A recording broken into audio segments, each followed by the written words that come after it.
In a quiet suburban neighborhood, one man's solar power system became the center of a storm he never saw coming.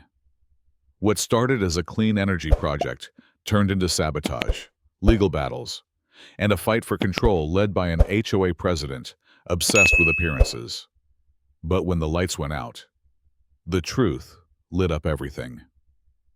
This is the story of how real power fought back. My name is Mark Davidson, and I never thought a solar panel could start a war. Cedar Hills was the kind of neighborhood people used to brag about. Clean sidewalks, quarterly newsletters, block parties with catered barbecue. It was safe, predictable. Until someone decided my solar array was a threat to the visual integrity of the community. I'm not just a homeowner. I'm a systems engineer for the city. 2 years ago, I was asked to develop a pilot project for emergency microgrids resilient backup systems, powered by solar and battery storage. When the city's grid goes down, these nodes kick in and support critical intersections, communication relays, and homes with medical equipment. My house was selected as one of the first 5 test sites. I installed panels on my roof and a small array in the backyard. Nothing massive, but it worked. During the last winter outage, while the rest of the block sat in darkness, my home quietly routed power to keep traffic lights on 3 blocks over. Most of the neighbors were proud. Until Mildred Carter took over the HOA, she was old school, fiercely image-obsessed, and never liked anything that deviated from the original blueprints of Cedar Hills. She called my panels eye pollution and suggested that technology doesn't belong in heritage zones. She mailed me citations with hand-circled photos, showed up uninvited during inspections. Once, I caught her standing in my driveway taking pictures of the panels at sunrise. I complied where I could, trimmed the fence line, added a trellis to hide the battery cabinet. But I refused to take down a legally permitted, city-funded system, especially one meant to help others in emergencies. Then one morning, everything stopped working. My app buzzed with a warning, critical fault, solar input below safe threshold, power rerouting disabled. I stepped outside. What I saw turned my stomach. The panels were covered with a chalky, white paint-like substance. It had been slathered over the glass in wide, careless strokes. Several had cracks. One had been yanked sideways, the mounting bolts visibly bent. Whoever did it climbed onto my roof and vandalized my system during the night. I felt violated, not just because of the damage, but because someone had gone out of their way to cripple something designed to help others. My backup node was now offline. If the grid failed, it couldn't reroute emergency energy. That wasn't sabotage. That was a public risk. I filed a police report. Officer Tran took photos, asked questions, and promised to look into it, but without cameras or witnesses. It was just a property dispute. No real evidence. No suspect. But I had a feeling.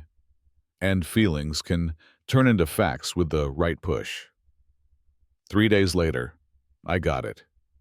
A neighbor, Rick, knocked on my door.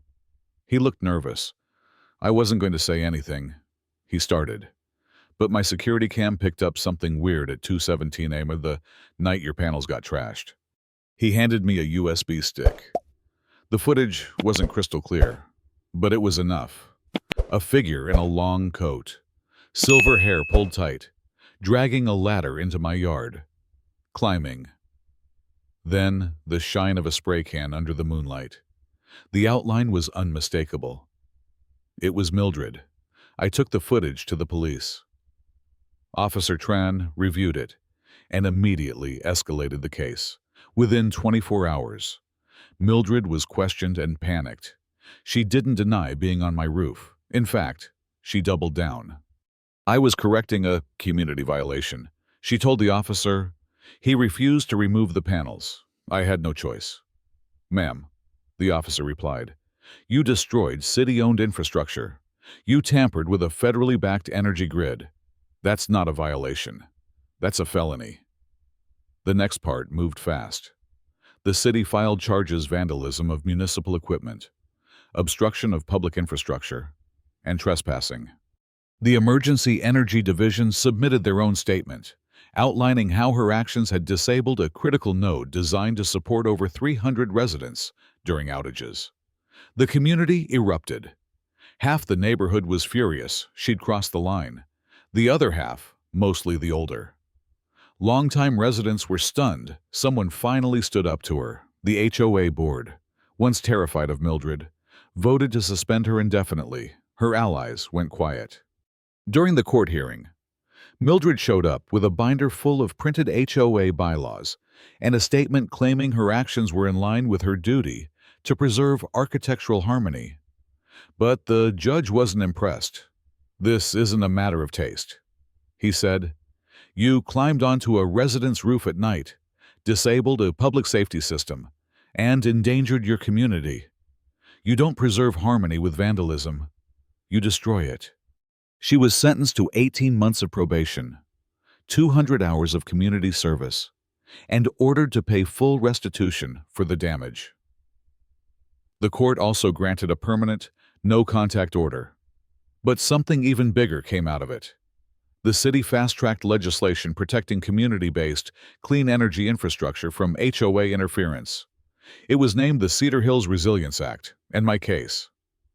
It was cited in national conversations about sustainable grid systems and neighborhood resistance. 1 month after the court ruling, the new HOA president, a young woman named Camila, stopped by my home. "I know this was awful," she said, "but it woke us up. We were too scared to speak. Thank you for taking the hit." We shook hands. A few weeks later, I hosted a neighborhood open house, not just to explain how the solar node worked, but to show people that power doesn't always look like control. Sometimes it looks like connection. Neighbors brought food, kids asked questions. One man even volunteered to help repaint the roof brackets. I showed them live data on how the panels diverted energy to streetlights during an outage simulation. They clapped.